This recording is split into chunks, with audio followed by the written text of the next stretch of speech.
Hola, buenas tardes. Bienvenidos a la primera charla de la campaña Yo represento y cuido al Parque Nacional Braulio Carrillo. Vamos a iniciar la charla Generalidades y Bellezas Naturales del Parque Nacional Braulio Carrillo y vamos a cederle la palabra al alcalde de la Municipalidad de San Rafael, Bernie Valerio, que nos va a mencionar el objetivo de la campaña.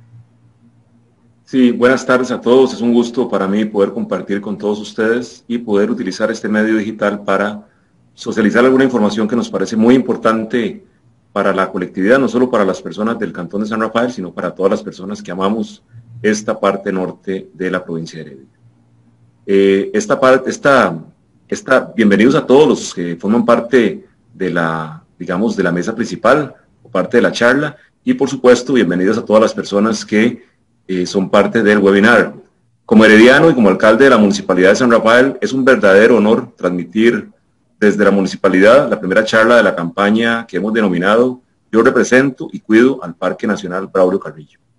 Esta iniciativa nace con el objetivo de generar conciencia en la población herediana del verdadero tesoro, invaluable tesoro natural que tenemos en nuestra provincia, como lo es el Parque Nacional Braulio Carrillo, nuestro patio trasero. Es el patio de atrás de nuestras casas. Desde esta alcaldía siempre hemos generado ideas y proyectos que van de la mano con la sostenibilidad ambiental, y es por eso que surge la necesidad de generar esta campaña. Sabemos que es un trabajo que se debe realizar en unidad, no solo desde este sector de la provincia de Heredia, o desde un país. Por eso es que de manera personal y desde la figura del cargo que represento, aplaudo el trabajo en conjunto de la Municipalidad del Cantón Central de Heredia, del Área de Conservación Cordillera Volcánica Central, del Sistema Nacional de Áreas de Conservación, por supuesto de la Municipalidad de San Rafael, para que esta campaña sea posible y que podamos seguir luchando por la conservación del Parque Nacional Braulio Carrillo. Esta campaña es una campaña de educación y de sensibilización que busca, por supuesto, educar sobre temas como incendios, turismo responsable, iniciativas de protección de la flora y fauna, la iniciativa de protección de las especies endémicas, así como las multas que se tienen estipuladas por las malas prácticas como la caza y, por supuesto, los pajareros. En este primer conversatorio se denomina Generalidades y Bellezas Naturales del Parque Nacional Braulio Carrillo, y está a cargo de la compañera Verónica Loaiza del Programa de Gestión de Turismo Sostenible y Comunicación del Parque Nacional Braulio Carrillo, a quien agradecemos que nos acompañe. Y además del ingeniero Carlos Alfaro Trejos, que es el administrador del Parque Nacional Braulio Carrillo, quienes han sido una parte muy importante en toda la planificación y ahora en la ejecución de la campaña. Así que nuevamente muchas gracias a todas las personas que se han interesado en este tema, muchas gracias a los compañeros que son parte del webinar, muchas gracias a los compañeros de las diferentes instituciones y principalmente de la alcaldía, de la Municipalidad de San Rafael, que es donde hemos iniciado y liderado la campaña. Así que muchas gracias a todos y por supuesto vamos a poner mucha atención para enriquecer nuestro acervo de conocimiento y de la cultura ambiental que tan importante es en nuestros tiempos. Buenas tardes e iniciamos.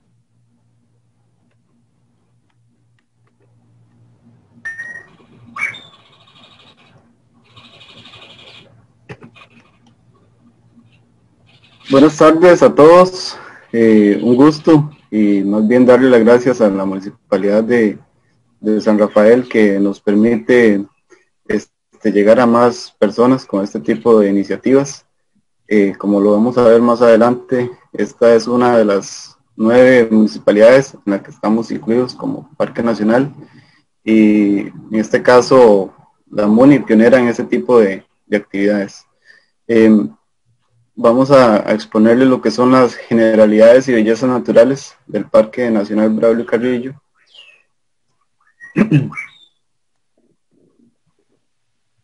Este parque fue construido en 1900, bueno, fue creado en 1978 y surgió a partir de la creación de la Ruta 32 en los años 70 y en ese momento una idea visionaria para que no se colonizaran estas tierras que son vocación meramente forestal y protección del recurso hídrico. Entonces fue a partir de 1978, el 15 de abril, ya tenemos más de 40 años y fue ratificado en ese mismo año, el 14 de noviembre, entonces por así decirlo cumplimos como 2 veces en el año, ¿verdad? El 15 de abril cuando se estableció y después cuando se ratificó en 1978. Siguiente.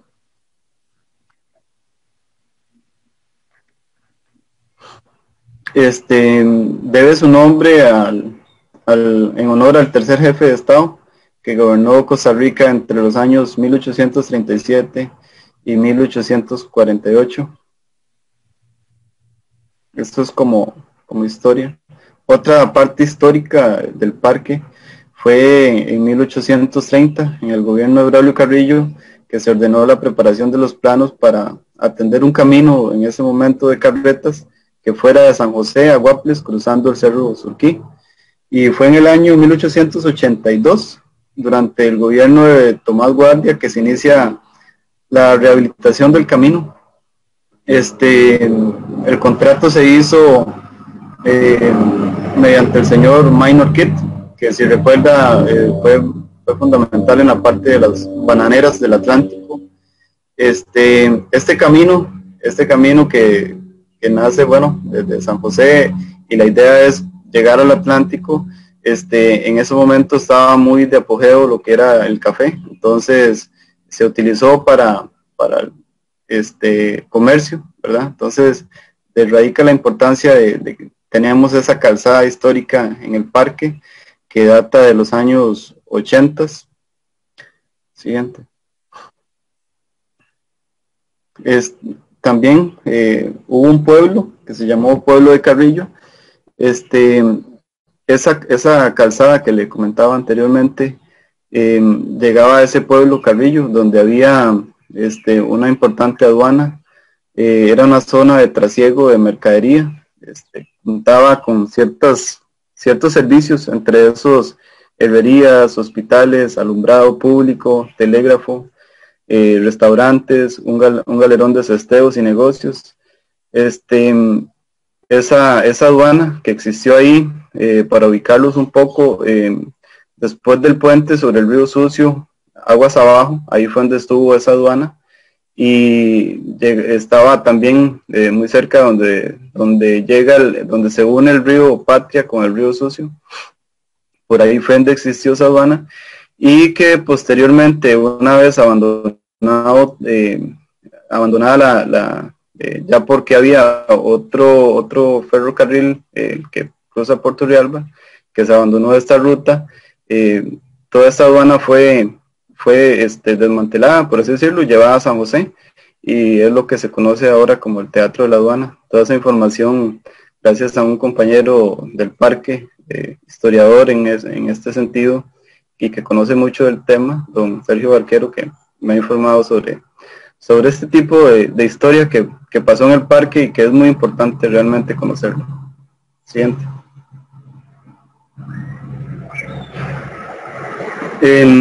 También dentro de la parte histórica fue el destierro de don Augusto Thiel, que por motivos de conflicto político-religioso de las leyes en ese momento, el 18 de julio de 1884, esa calzada Carrillo, que fue la ruta del destierro de este obispo, don Bernardo Augusto Thiel, durante la administración del presidente Próspero Fernández Oriamón. Siguiente. Bueno, y para hablarles no solamente de esa parte histórica, también para contarles que en este parque hay hubieron dos rutas indígenas. Una donde se hizo esa calzada.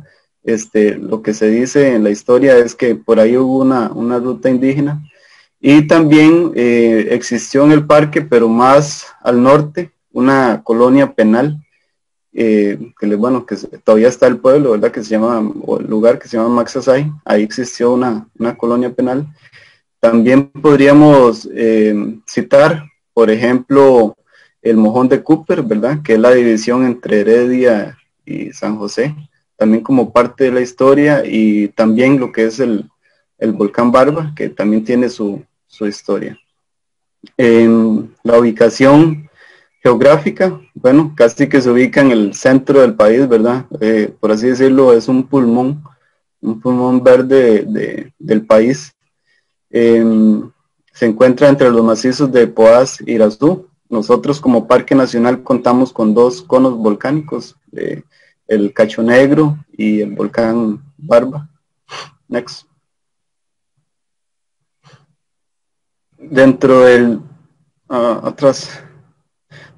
territorio, como les mencionaba, tenemos 9 cantones, estamos colindando con 9 provincias. De la provincia de Heredia tenemos a los cantones de Central, Sarapiquí, San Isidro, Barba y San Rafael. También en San José, los cantones Vázquez de Coronado y Moravia. En Cartago, el de Oriamuno y el de Limón, Pocosí. Entonces, sí, son 9 cantones en 4 provincias. La extensión, bueno, como les decía, en 1978 fue la creación del parque y a partir de ahí hubieron una serie de ampliaciones que se le hicieron al parque. Se cuenta con 4 ampliaciones, una vez realizado el sector original, como se muestra en el mapa a la derecha, el verdecito claro, que fue el sector, lo que se creó al principio, ¿verdad? Y después hubieron una serie de ampliaciones hasta llegar a la parte baja de Sarapiquí. Y la más reciente, que fue en el año 2015, que es la de color amarillo, esa fueron aproximadamente 2.300 hectáreas. Y ahí es donde se encuentra una especie endémica muy importante para nosotros, que la voy a comentar más adelante. Siguiente. En lo que se refiere a topografía, este parque se ubica en una de las zonas de topografía más quebradas del país. Los que han pasado algún momento ahí por esa ruta pueden ver, se puede ver realmente las pendientes, ¿verdad? Y sí, el paisaje está constituido por montañas altas, densamente cubiertas de bosque. En él nacen gran cantidad de ríos y quebradas que discurren en grandes cañones. Y como veremos más adelante también, se encuentra parte importante de los servicios que brinda este parque, es el recurso hídrico. Hay muchas comunidades que se benefician de este recurso, ya sea en la parte de la cuenca del Tárcoles o en la cuenca del río Sarapiquí o río Chirripó. Siguiente. En lo que es el relieve, bueno, ahí es muy importante, realmente es de los pocos parques o casi el único que podría decirle que tiene un gradiente altitudinal que va de los 34 metros sobre el nivel del mar, o sea, casi plano en lo que es la parte casi colindando con Puerto Viejo, Sarapiquí, hasta los 2.900 metros. Esto es en el volcán Barba, ¿verdad? Que es el punto más alto que tenemos, 2.900 metros sobre el nivel del mar. Entonces, como les digo, la parte de relieve es muy importante también porque marca zonas de vida que se encuentran dentro del parque. Y con esto nos va a ayudar a que tengamos mucha variedad de especies de flora y fauna. Siguiente. Bueno, la parte hídrica que es muy importante, como les digo, nacen muchas quebradas y ríos de importancia nacional, incluso, por ejemplo, el río Sarapiquí, que nace en las faldas del volcán Barba. Ese río, bueno, es muy importante para toda la zona de Sarapiquí. También tenemos muchas nacientes o captaciones que se ubican en la zona de amortiguamiento del parque y que nacen desde el parque, ¿verdad? Pero son captadas más abajo. Y estas tomas, bueno, les da de beber a mucha población, sobre todo en la parte Sarapiquí y también en la parte de Heredia, ¿verdad? Entonces, el parque, por así decirlo, es como una esponja donde almacena gran cantidad de agua, también por toda esa cantidad de bosque que tiene. Entonces, ahí se filtra y nacen muchos ríos y quebradas importantes. Y como les digo, es una zona de recarga acuífera. De entre los ríos más importantes, bueno, que podemos citar ahí anteriormente, estaba el río San Rafael, el río General, el río Patria, río Guásimo, río Volcán, Ciruelas, río Sarapiquí, que como les digo, drenan en dos cuencas. O sea, este parque tiene esa particularidad también, además de colindar con 4 provincias, también drenan los ríos hacia la cuenca del Gran de Tárcoles y hacia la cuenca del Sarapiquí, que eso drena al San Juan. De ahí la importancia que veremos más adelante con respecto a las amenazas que tienen y sobre todo por la parte de los residuos que dejan en la ruta 32, que de algún momento van a dar a esas cuencas. Siguiente.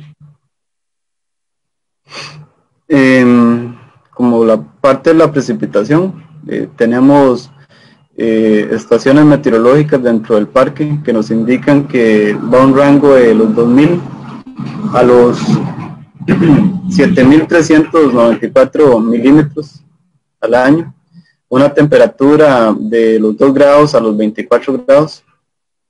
Siguiente. Con respecto a los tipos de ecosistemas, está compuesto en su mayoría por bosques primarios.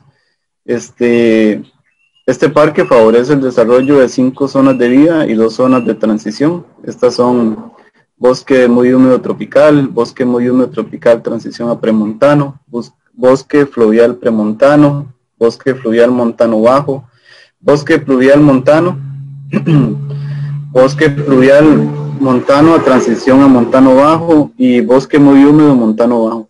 Este tipo de ecosistemas, como les digo, es muy importante porque son, al ser ecosistemas diferentes, también vamos a tener condiciones de especies de flora y fauna diferentes. Por ejemplo, en la parte baja vamos a tener algún tipo de bosque diferente al que tenemos en el volcán Barba, ¿verdad? Que son bosques de robles, otro tipo de un bosque más de altura, al como tenemos en Sarapiquí con otras especies que las vamos a ver más adelante. ¿Cuáles son las algunas importantes que podemos citar? Siguiente. Con respecto a la flora, se han hecho estudios científicos sobre la existencia de algunas o la cantidad de especies que se han registrado, ¿verdad? Se tiene que para el país, para el parque existen unas 6.000 especies de plantas, que es aproximadamente el 50% total que se cree que existe en el territorio. Ahí les puedo citar algunas que se encuentran como manu, caoba, caobilla, gavilán, roble, cocoras. Estas especies, muchas, tienen importancia sobre todo para la vida silvestre, ¿verdad? Que se alimentan de gran cantidad de estas especies que se ubican. También tenemos algunas, por ejemplo, como es el palmito y la zurtua, que están en peligro de extinción, y también se cuenta con especies de habas como el colapao y el tostado. Siguiente.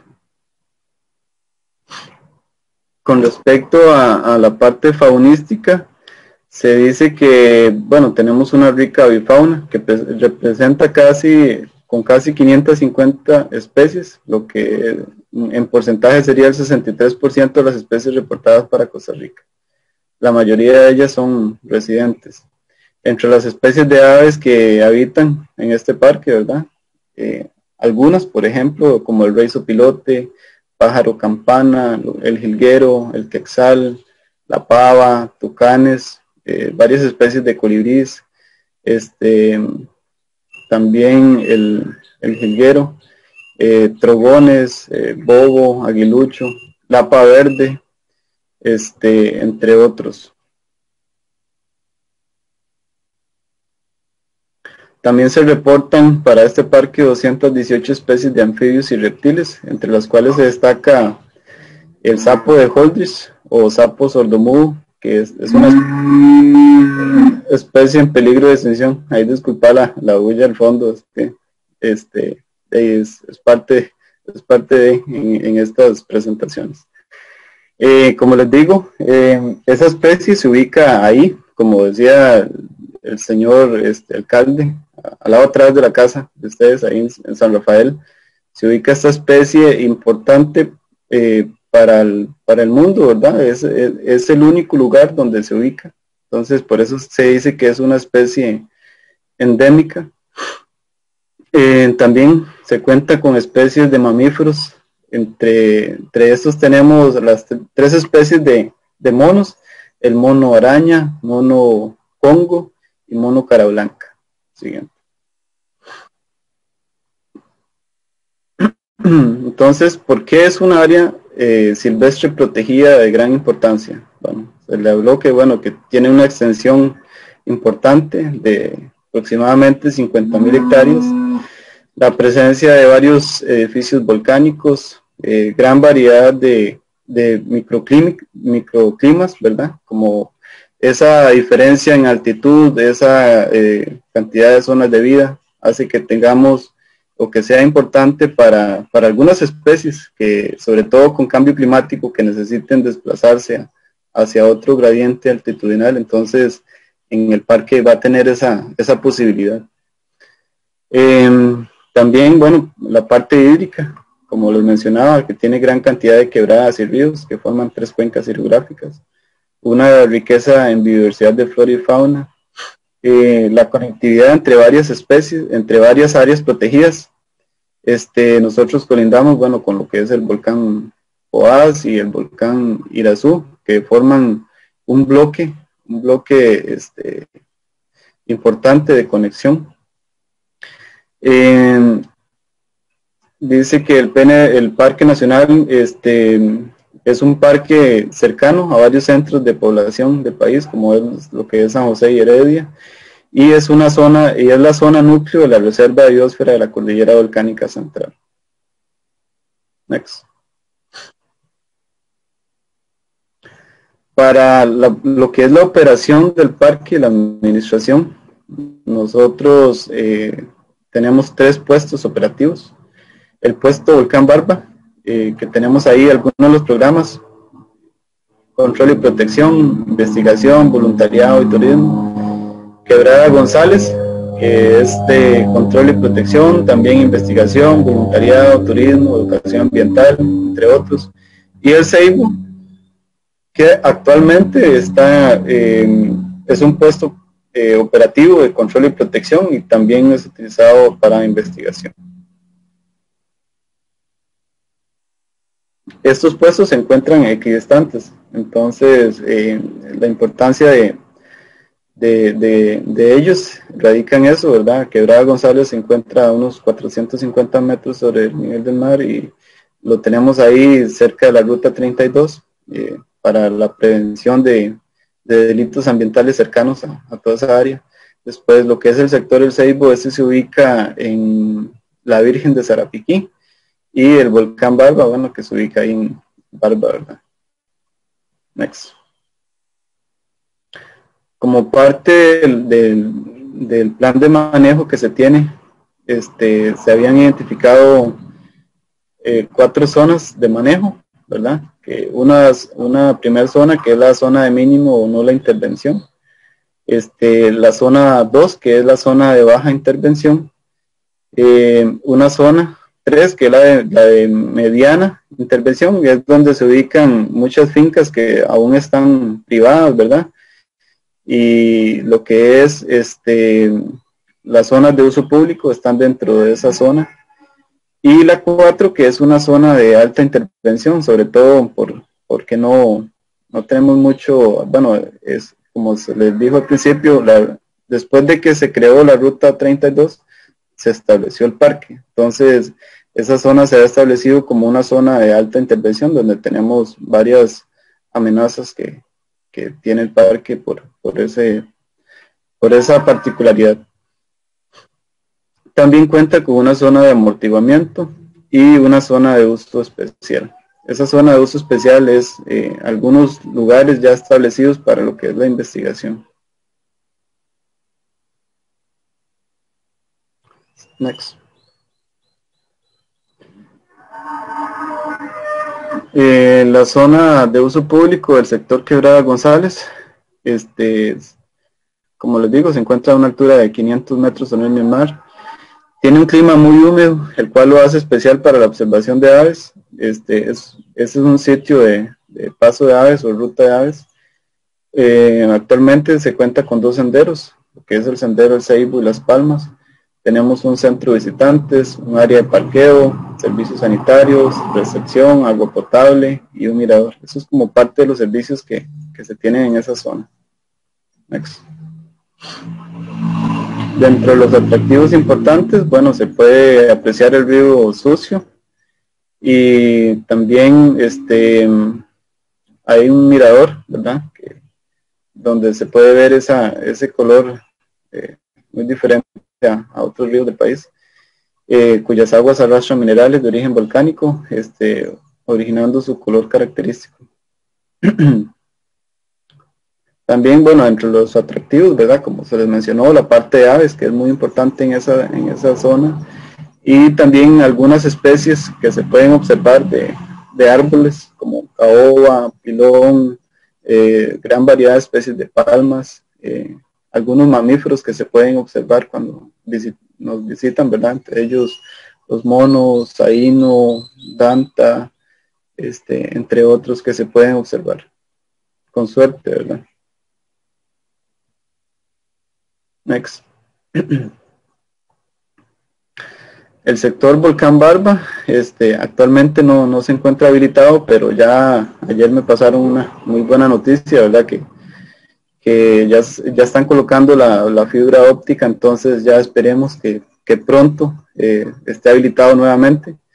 Este es uno de los sitios más utilizados para el turismo. En el año 2016 llegamos a un punto máximo de visitantes que fue como 26,000 personas en ese momento. Bueno, para indicarles de ese tema, nosotros andamos en promedio entre 25,000 a 30,000 personas en promedio de visita en los 2 sectores. En el 2016 fue atípico, que llegamos a 32,000 visitantes entre los 2 sectores. Sector Barba es uno de los sectores que lo visitan más, sobre todo son nacionales. Sector Quebrada González los visitan, puede ser un 50-50 extranjeros y nacionales. Como les digo, bueno, este sector es muy visitado, sobre todo por personas nacionales. Cuenta con 4 senderos, que le llamamos Cacho Venado, Mirador Vara Blanca, Laguna Volcán Barba y Laguna Copey. El recorrido aproximado de 12 kilómetros. Es un lugar ideal para lo que es la observación del bosque nuboso, el bosque de robledales, y con suerte podríamos encontrar el quetzal.